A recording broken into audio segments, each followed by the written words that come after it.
The hum of the jet engines vibrated through the cabin of Flight 412, a red-eye from Seattle to Atlanta, as passengers settled in for the late-night journey.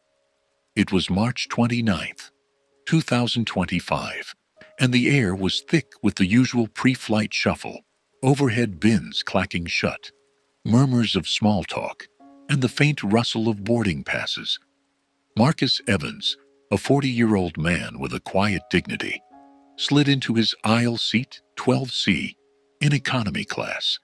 He wore a simple gray hoodie and dark jeans, his short dreadlocks peeking out from under a baseball cap. In his hands was a worn paperback, Invisible Man by Ralph Ellison, a fitting read for a man who'd spent much of his life navigating spaces where he was seen but not truly understood. He adjusted his wire-rimmed glasses and leaned back, hoping for a few hours of peace. Marcus was no stranger to long flights. As the founder of Evans Solutions, a $1.5 billion cybersecurity firm, he'd crisscrossed the globe, meeting with clients from Tokyo to London. But tonight, he wasn't the high-profile exec in a tailored suit. He was just Marcus, flying coach to keep a low profile after a grueling week of negotiations. His company's latest contract with a major government agency had just been signed, and he wanted to savor the win quietly, without the fuss of first-class fanfare. That plan unraveled fast. A woman in her late 40s stormed down the aisle, her heels clicking like gunfire on the carpeted floor. She had platinum blonde hair swept into a tight ponytail, a fur-lined jacket slung over her arm, and a face pinched with irritation. Her name tag, clipped to a designer handbag, read Karen Mitchell. She stopped at row 12, glaring at Marcus as if he'd personally offended her by existing. "You're in my seat," she snapped, her voice loud enough to silence the chatter around them. She waved her boarding pass like a weapon. 12C, move." Marcus glanced at his own pass. 12C clear as day, then up at her. "Ma'am, this is my seat," he said, his tone calm but firm. "Maybe there's a mix-up. Let's check with the flight attendant." Her eyes narrowed, and she leaned in, her perfume sharp and cloying. "I don't need to check anything," she hissed. "I know your type, sneaking into seats you don't belong in. You probably stole that ticket. Get up now, before I call security." Heads turned. A man in 11B craned his neck, frowning. A young woman in 12E pulled out her phone, subtly angling it toward the scene. Marcus felt the familiar sting of scrutiny, the weight of being the only black man in this section of the plane. He kept his composure, hands resting on his book. "I paid for this seat," he said. "If there's an issue, the crew can sort it out." Karen's face flushed red. "Paid for it? With what, food stamps?" She spat, loud enough that a gasp rippled through the cabin.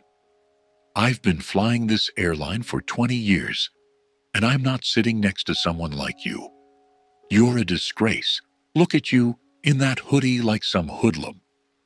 The word hoodlum hung in the air, heavy and ugly. Marcus's jaw tightened, but he didn't flinch.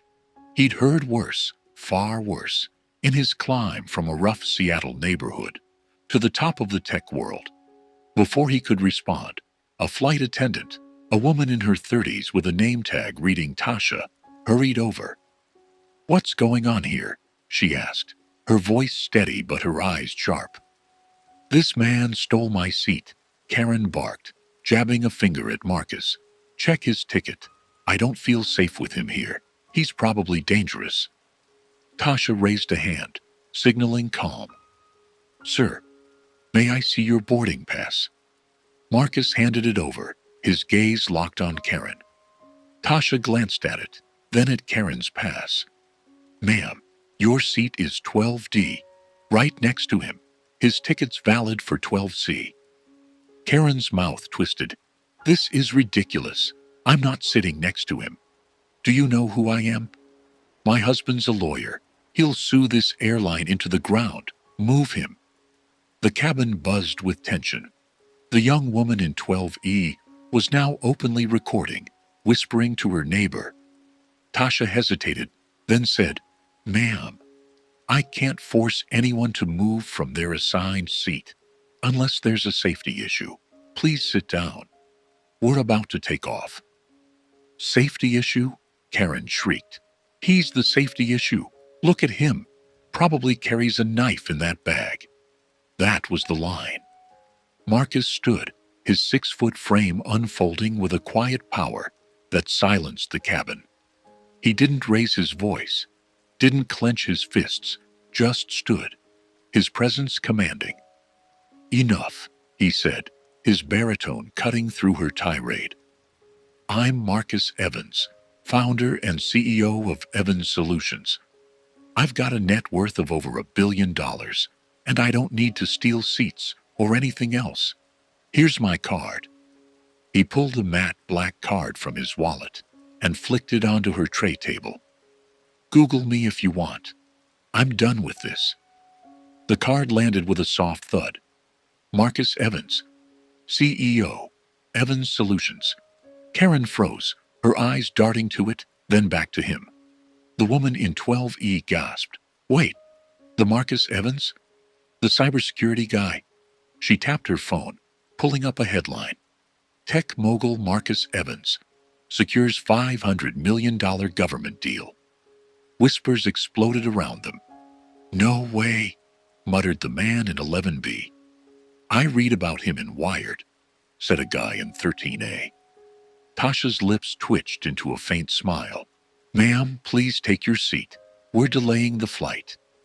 Karen sank into 12D, her face a mask of humiliated fury. She clutched her bag, staring straight ahead, refusing to look at the card or Marcus. He sat back down, opening his book as if nothing had happened. "Enjoy the flight," he said, his voice dry. The plane taxied and lifted off, the Seattle skyline fading into the night. For the first hour, Karen sat rigid, sipping a wine she demanded from Tasha. Marcus read, his focus unshaken, though he couldn't ignore the shift around him. The woman in 12E leaned over. "Mr. Evans, I'm a computer science major. Your work's amazing. Can I ask you something about encryption?" He smiled, nodding, and spent 10 minutes breaking down AES algorithms for her, his voice low and patient. Others chimed in. The man in 11B turned around. "Your firm saved my company from a ransomware attack last year. Respect, man." A kid in 13C peeked over the seat, wide-eyed. "Are you really a billionaire?" Marcus chuckled. "On paper, yeah." Karen stayed silent, her wine glass empty, her knuckles white. When the plane landed in Atlanta at 6:03 a.m., she bolted up, shoving past Tasha to the exit, her heels echoing down the jet bridge. Marcus took his time, thanking Tasha as he grabbed his bag. "You didn't have to deal with that," he said. Tasha shrugged. "Part of the job. You handled it better than most." He stepped into the terminal, the early morning light filtering through the glass. Passengers from the flight whispered as he passed, some snapping discreet photos. Marcus didn't mind. He'd turned her hate into a moment of truth, and that was victory enough.